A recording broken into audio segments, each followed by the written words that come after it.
cold, and even in my dazed state, the ferocity of the cold astonished me.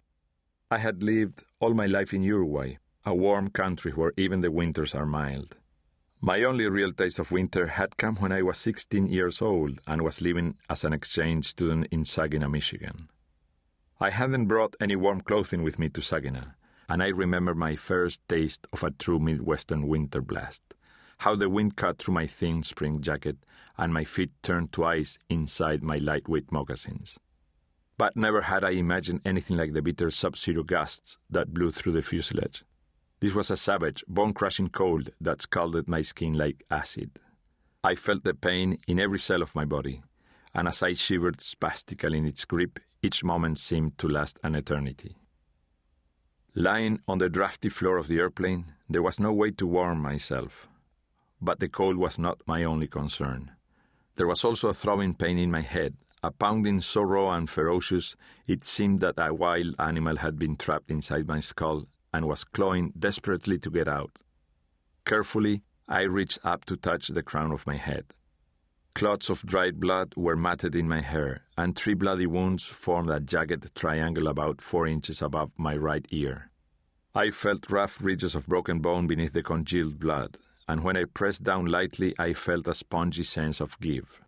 My stomach heaved as I realized what this meant.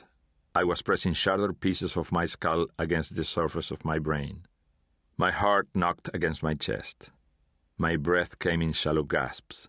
Just as I was about to panic, I saw those brown eyes above me, and at last I recognized the face of my friend, Roberto Canessa. "What happened?" I asked him. "Where are we?" Roberto frowned as he bent down to examine the wounds on my head. He had always been a serious character, strong-willed and intense, and as I looked into his eyes, I saw all the toughness and confidence he was known for.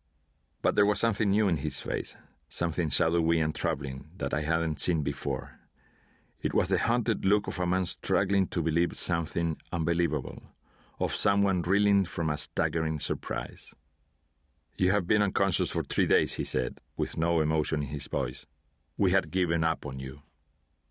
These words made no sense. "What happened to me?" I asked. "Why is it so cold?" "Do you understand me, Nando?" said Roberto. "We crashed into the mountains. The airplane crashed. We are stranded here." I shook my head feebly in confusion or denial, but I could not deny for long what was happening around me. I heard soft moans and sudden cries of pain, and I began to understand that these were the sounds of other people suffering.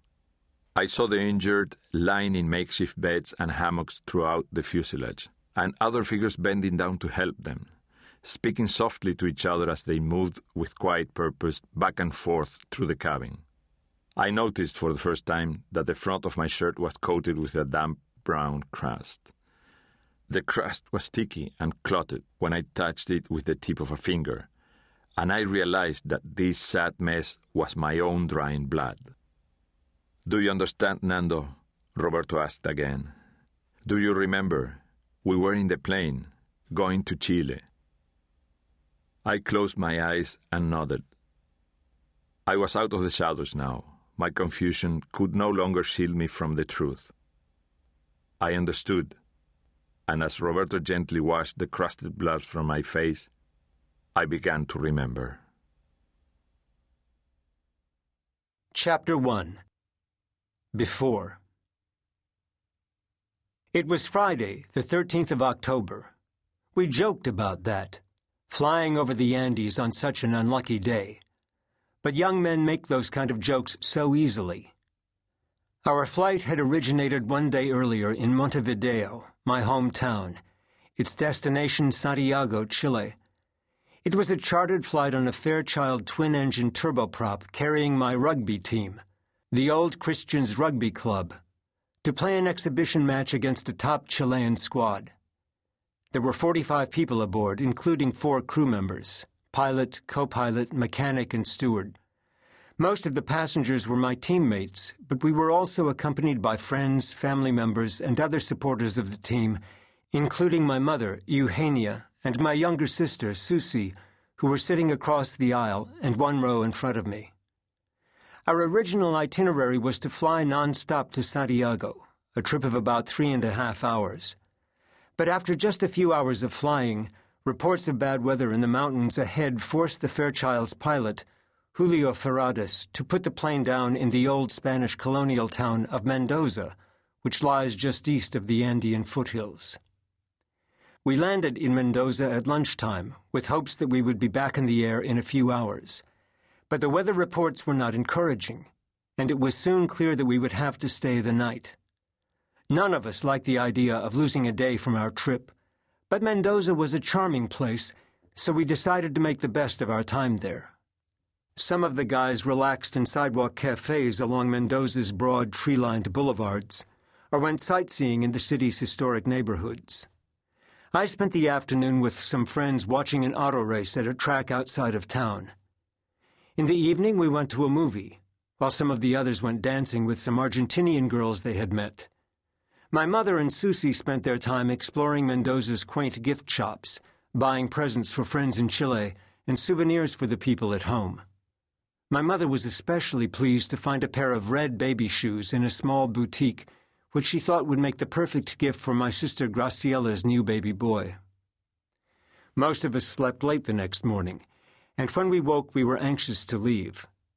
But there was still no word about our departure, so we all went our separate ways to see a little more of Mendoza. Finally, we received word to gather at the airport at 1 p.m. sharp. But we arrived only to discover that Ferradas and his co-pilot, Dante Lagurara, had not yet decided whether or not we would fly. We reacted to this news with frustration and anger, but none of us understood the difficult decision confronting the pilots. The weather reports that morning warned of some turbulence along our flight path, but after speaking with the pilot of a cargo plane that had just flown in from Santiago, Ferradas was confident the Fairchild could fly safely above the weather. The more troubling problem was the time of day. It was already early afternoon. By the time the passengers were boarded and all the necessary arrangements were made with airport officials, it would be well past 2 o'clock. In the afternoon, warm air rises from the Argentine foothills and meets the frigid air above the snow line to create treacherous instability in the atmosphere above the mountains. Our pilots knew that this was the most dangerous time to fly across the Andes. There was no way to predict where these swirling currents might strike, and if they got hold of us, our plane would be tossed around like a toy. On the other hand, we couldn't stay put in Mendoza. Our aircraft was a Fairchild F-227 that we had leased from the Uruguayan Air Force. The laws of Argentina forbade a foreign military aircraft to stay on Argentine soil longer than 24 hours. Since our time was almost up, Ferradas and Lagurara had to make a fast decision. Should they take off for Santiago and brave the afternoon skies, or fly the Fairchild back to Montevideo and put an end to our vacation? As the pilots pondered the options, our impatience grew. We had already lost a day of our Chilean trip, and we were frustrated by the thought of losing more. We were bold young men, fearless and full of ourselves, and it angered us that our vacation was slipping away because of what we regarded as the timidity of our pilots. We did not hide these feelings. When we saw the pilots at the airport, we jeered and whistled at them. We teased them and questioned their competence. "We hired you to take us to Chile," someone shouted, "and that's what we want you to do." There is no way to know whether or not our behavior influenced their decision. It did seem to unsettle them. But finally, after one last consultation with Lagurara, Ferradas glanced around at the crowd waiting restlessly for an answer and announced that the flight to Santiago would continue. We greeted this news with a rowdy cheer. The Fairchild finally departed from Mendoza Airport at 18 minutes after 2 o'clock local time. As we climbed, the plane banked steeply into a left turn, and soon we were flying south, with the Argentine Andes rising to our right on the western horizon. Through the windows on the right side of the fuselage, I gazed at the mountains which thundered up from the dry plateau below us like a black mirage, so bleak and majestic, so astonishingly vast and huge that the simple sight of them made my heart race. Rooted in massive swells of bedrock with colossal bases that spread for miles, their black ridges soared up from the flatlands, one peak crowding the next.